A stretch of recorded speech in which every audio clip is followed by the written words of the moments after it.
नमस्कार। बिहार में राजद नेता तेजस्वी यादव को मुख्यमंत्री पद का चेहरा बनाए जाने के साथ ही एनडीए में नीतीश कुमार के नाम पे घमासान छिड़ गया है। एक तरफ नरेंद्र मोदी के चाणक्य अमित शाह अपनी बात पर फिर से विचार करने को तैयार नहीं हैं, तो दूसरी तरफ शाह से बगावत के सुर सुनाई देने लगे हैं। बीजेपी के एक सांसद ने तो खुले मंच से एक तरह से अमित शाह को चुनौती दे डाली है कि नीतीश जी मुख्यमंत्री थे, हैं और रहेंगे।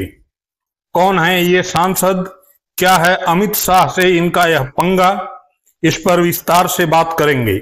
सांसद की बाइट भी सुनाएंगे, लेकिन इससे पहले यह जान लेते हैं कि नीतीश के नाम पर क्या है मोदी के चाणक्य अमित शाह का स्टैंड। सुनिए, एक इवेंट में नीतीश को चेहरा बनाए जाने के सवाल पर दिया गया अमित शाह का यह बयान। मैं भला कौन होता हूं किसी को मुख्यमंत्री बनाने वाला। इतनी सारी पार्टियों का गठबंधन है, चुनाव के बाद जब बैठेंगे सभी दल, विधायक दल के नेता बैठेंगे और अपना नेता तय कर लेंगे।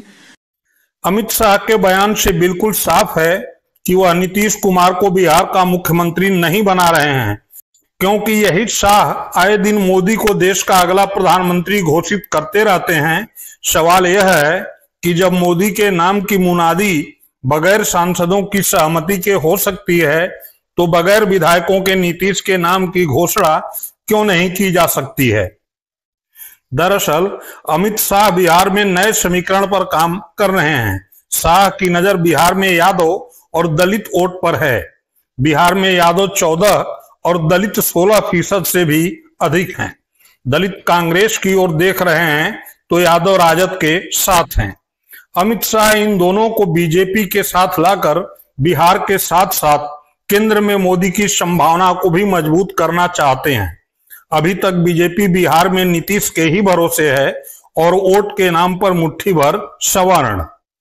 दिल्ली दरबार से निकली खबर पक्की है तो शाह चुनाव बाद यादव और दलित समीकरण को साधने के लिए नित्यानंद राय, जो यादव हैं, उनको मुख्यमंत्री और चिराग पासवान को उप मुख्यमंत्री बनाना चाहते हैं।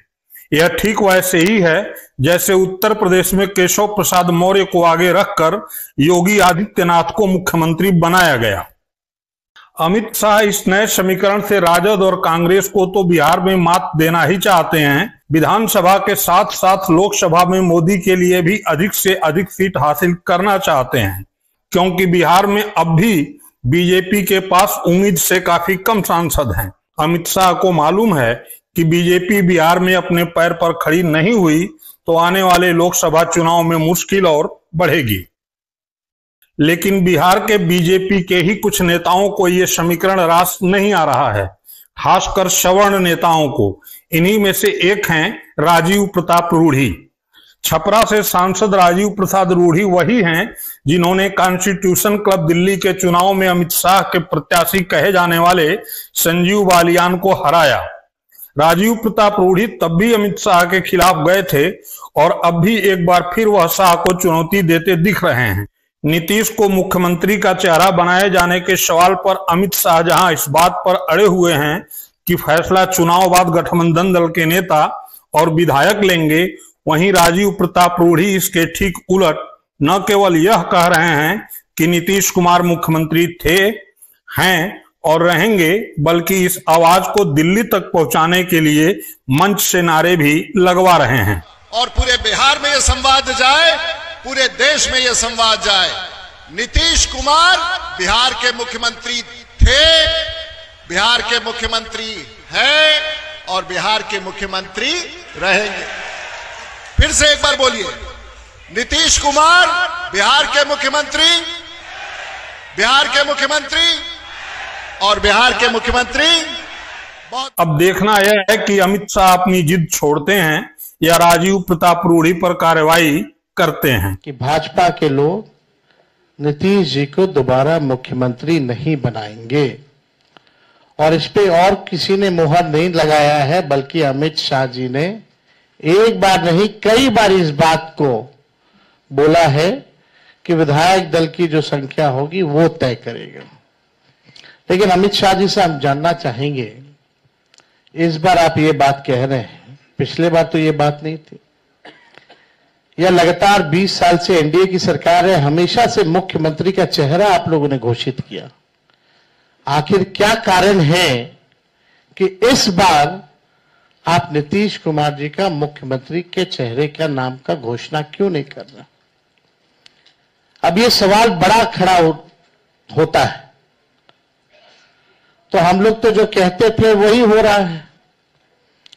और आप देख लीजिए, जो भी जनता दल यूनाइटेड में जो नेता हैं, नीतीश जी के खराब सेहत का वो चेहरे का इस्तेमाल करके 3-4 नेता जो भाजपा के लिए ही काम कर रहे हैं, जो जनता दल यूनाइटेड को खत्म करने में लगे हैं, अब चुनाव के बाद जनता दल यूनाइटेड को भी ये लोग खत्म कर देंगे, दल नहीं रहेंगे। यानी आप मान के चलिए कि नीतीश कुमार जी का ये आखिरी चुनाव है। ये स्पष्ट अमित शाह जी ने कर दिया है, निर्णय ले लिया है। कई बार मीडिया के बंधु पूछते रहते हैं कि बिहार का अगला मुख्यमंत्री इस चुनाव के बाद कौन बनेगा। मैं हाथ जोड़कर प्रार्थना करना चाहता हूं मीडिया के बंधुओं से भी, कृपा करके यह सवाल बिल्कुल मत पूछिएगा। नीतीश कुमार जी बिहार के मुख्यमंत्री थे, नीतीश कुमार जी बिहार के मुख्यमंत्री हैं और नीतीश कुमार जी बिहार के मुख्यमंत्री रहेंगे। इसमें कोई कंफ्यूजन की बात नहीं है, कहीं से कोई कंफ्यूजन की बात नहीं है।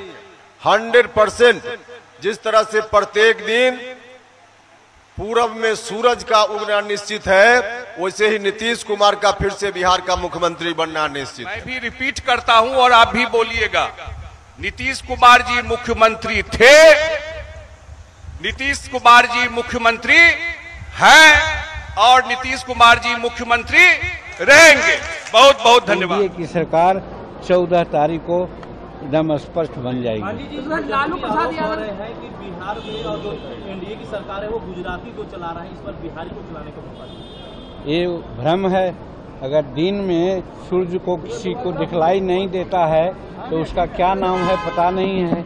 यहाँ नीतीश कुमार चला रहे हैं, नीतीश कुमार से सक्षम मुख्यमंत्री अभी वर्तमान में नहीं कोई हैं। 20 साल से जितना बढ़िया सुशासन चला रहे हैं, बिजली है, सड़क है, लॉ एंड ऑर्डर है, शिक्षा है, स्वास्थ्य है, किसान का है, पेंशन है, सब कुछ ये कम कर रहे हैं। तो फिर कौन दूसरा चला रहा है, ये कौन मतलब है? ये बात सही है कि भारत का नेतृत्व नरेंद्र भाई मोदी जी कर रहे हैं, जो सबका साथ, सबका विश्वास और सबका ये क्या कहते हैं समर्थन लेकर के चला रहे हैं। वो इसलिए एक ही गुजरात का चला रहा है कि मैं तमिलनाडु का चला रहा है, ये कहने वाला आज के ज़माना में संविधान की बात को नकारता है। भारत संघात्मक सरकार है, यहाँ पर कोई भी आदमी जो है हमारा संविधान के अनुसार काम करता है, तो न वो गुजराती है, न वो बिहारी है, न वो मद्रासी है, वो भारतीय है।